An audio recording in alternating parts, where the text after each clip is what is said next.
दैनिक पाठ योजना 10, विषय इतिहास, क्लास 8।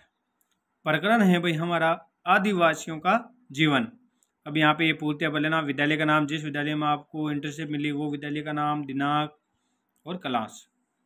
अब यहाँ पर आप ये विशिष्ट उद्देश्य लिखोगे, जिसमें ये उद्देश्य हैं ज्ञानात्मक, अवबोध, ज्ञानोपयोग, कौशल, अभिरुचि और अभिव्यक्ति। ये 6 उद्देश्य थे और इन्हीं के सामने इनका विश्लेषण करोगे आप। जैसे देखिए, ज्ञानात्मक में 1-2 पॉइंट लिख दिया, अवबोध में लिख दिया, ज्ञानोपयोग में, इसके बाद आप कौशल में करोगे 1-2 पॉइंट, फिर अभिरुचि और अभिव्यक्ति। ये करने के बाद आपको यहाँ पे आना है शिक्षण सहायक सामग्री, शिक्षक सहायक सामग्री, जिसमें आप लिखोगे कक्षा उपयोगी सामग्री, जिसमें आ जाएगा आप कोष्टक में लिख सकते हैं चौक, डस्टर, ठीक है, लपेट फलक, संकेतक और फिर चार्ट। इस पार्ट में हमें चार्ट की जरूरत पड़ेगी तो चार्ट।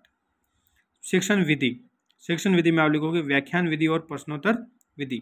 पूर्व ज्ञान में करोगे छात्र आदिवासियों के जीवन की सामान्य जानकारी रखते हैं।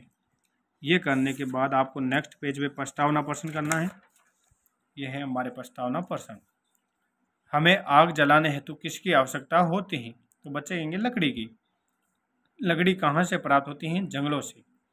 जंगलों में निवास करने वाले लोग क्या कहलाते हैं? तो बच्चे कहेंगे आदिवासी। आदिवासी के जीवन के बारे में आप क्या समझते हैं?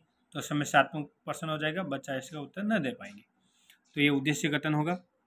प्रिय छात्रों, आज हम आदिवासियों के जीवन के बारे में विस्तार पूर्वक अध्ययन करेंगे। ये करने के बाद आपको नेक्स्ट पेज पे करना है प्रस्तुतिकरण। हमारा शिक्षण बिंदु होगा झूम खेती।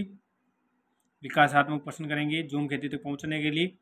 तो देखिए, आदिवासी जीवन यापन हेतु कौन सा कार्य करते थे? तो बच्चे कहेंगे खेती और पशुपालन। फिर आदिवासी किस तरह की खेती करते थे? तो बच्चे कहेंगे झूम खेती। झूम खेती क्या है? बच्चे निरुत्तर हो जाएंगे। तो अब छात्र अध्यापक कथन करेंगे।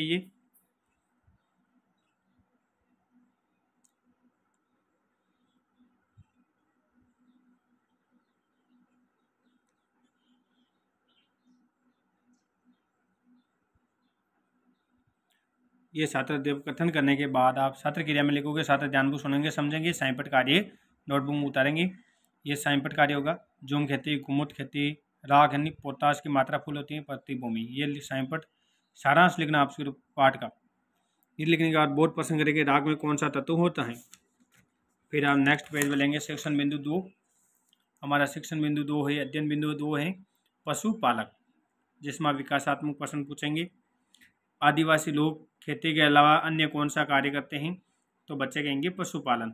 आदिवासी लोग किन किन पशुओं का पालते थे? तो बच्चे इसका उत्तर नहीं दे जाएंगे, मौन या निरुत्तर, यहाँ पे लिख सकते हैं। फिर छात्र अध्यापक कथन करेंगे आदिवासी समूह जानवर पालकर अपनी जिंदगी चलाते थे। वे चारागाह थे। बिंदु पूरा लिखना आपने।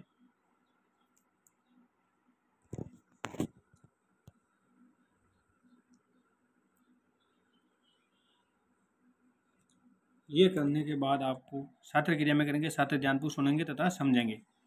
और यहाँ पे रेवड़, चरावाह,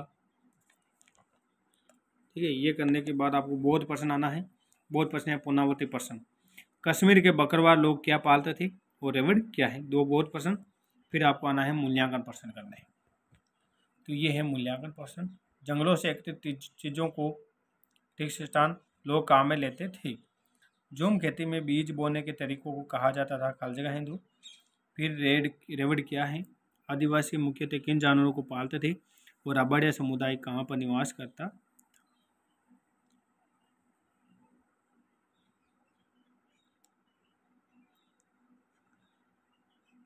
ये करने के बाद आपको करना है गृह कार्य।